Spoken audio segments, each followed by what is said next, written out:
Inside Xbox is here at Treyarch Studios, home to Call of Duty Black Ops. Now previously we showed you some of the bigger features, things like theater mode and wager matches and currency, but today we're going to get a little bit more detail, kind of go behind the scenes to some of the design decisions that Treyarch believes will make Black Ops the most refined, competitively balanced Call of Duty game to date.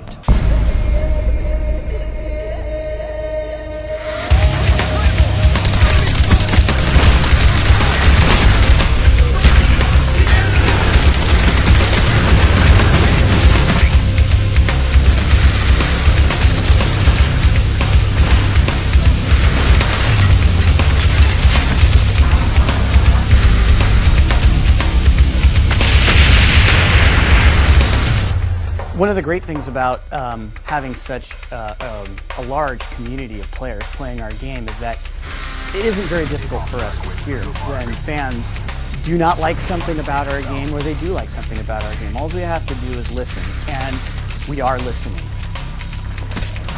So kill streaks in Black Ops are they're a little bit different. First of all, we listened to the community and implemented that kill streaks don't count towards other kill streaks, because there's a lot of complaints about how kind of the rich get richer and it becomes kind of a griefing mechanic and encourages people to camp and that sort of thing. So we wanted to clean that up a little bit. Secondary to that is that we wanted to make kill streaks feel more interactive. We didn't want to just do the fire and forget kind of thing where you just hit the button and go, because then there's no really risk reward there for the player. All of our kill streaks have some aspect of interactivity to them, whether it's the attack chopper picking a spot in the map where it goes and hovers rather than just letting it go and circle around the map. Or with the mortar team, for example, you can pick 3 locations on the map and get a really fast targeted strike to those places. So with the perk design philosophy is we want every perk to feel like it supports a specific gameplay style. So we want to kind of beef up this characterization of, if I select a perk, this represents me and how I play the game. So for example, we have a perk called Hacker. Hacker is similar to some of the perks in previous Call of Duty games where they let you see enemy deployed equipment in the world. The difference with Hacker is that you actually can go up to enemy equipment now and hack it so that it turns to your team, and the guy who owns that piece of equipment won't know that you've done that. One of the big changes that we're making in Black Ops multiplayer is that your perk 1 slot is what determines what your character model is. For example, Flak Jacket is one of them. Flak Jacket decreases explosive damage, so the character model is all beefed up. He's kind of, inspired by that bomb diffuser kind of guy with the padding and extra elbow pads and knee pads and helmet. So you can tell from a distance at a glance that guy has Flak Jacket as one of his perk 1 slot selections. And if you throw a grenade, he's probably not gonna die from the grenade. A lot of suggestions made it in from the community, starting from those objective icons, the A and B icon. They'll fade away if you reticle over them, so no longer are they getting in your way when you're trying to shoot.